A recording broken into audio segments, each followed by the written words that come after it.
This is how to change the radiator on your DRZ 400. This model is a year I'm 2000. gonna go ahead and get started on this. And due to the hole in this, all the fluid is leaked out. And in preparation for this replacement, we went ahead and ordered a new one. All right, here's a look at the new ones. Nice new radiators here.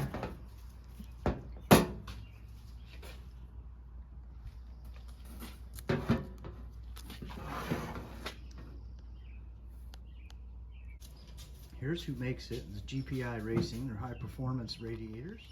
So first thing we're doing is just removing all the hoses. So we got to loosen up the clamps, clamp the hoses to the radiator.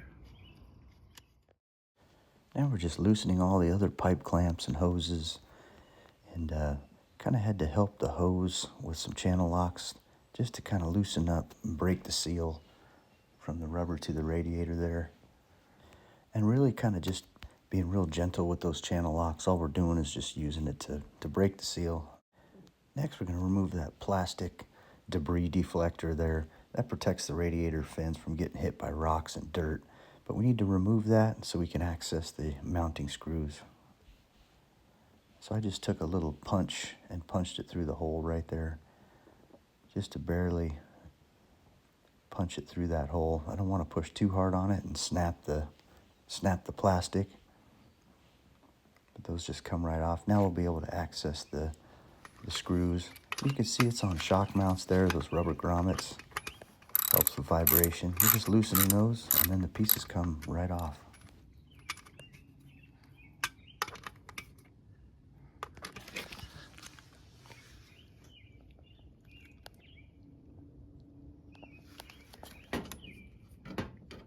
Here's the old one and the new one.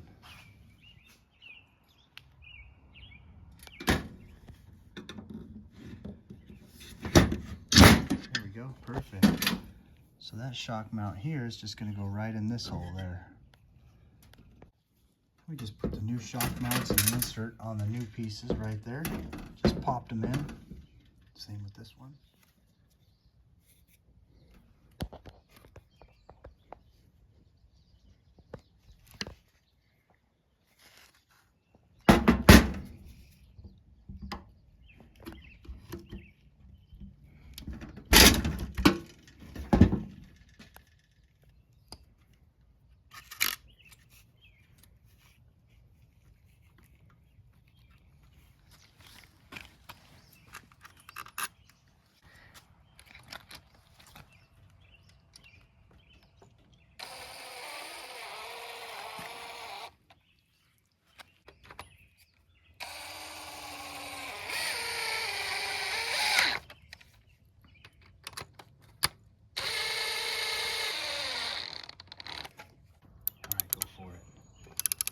We're just finishing them off by hand.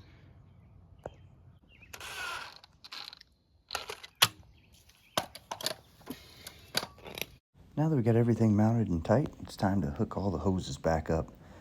Don't forget to put the hose clamps around the hose first. And we upgraded the radiator cap to one with a thermostat on it. Okay, now that we know that new radiator cap fits, we're going to pop it back off and put this engine ice engine coolant in there. Alright, got it all installed. Now we just got to go ahead and put the gas tank and seat back on. Then we'll be ready to roll.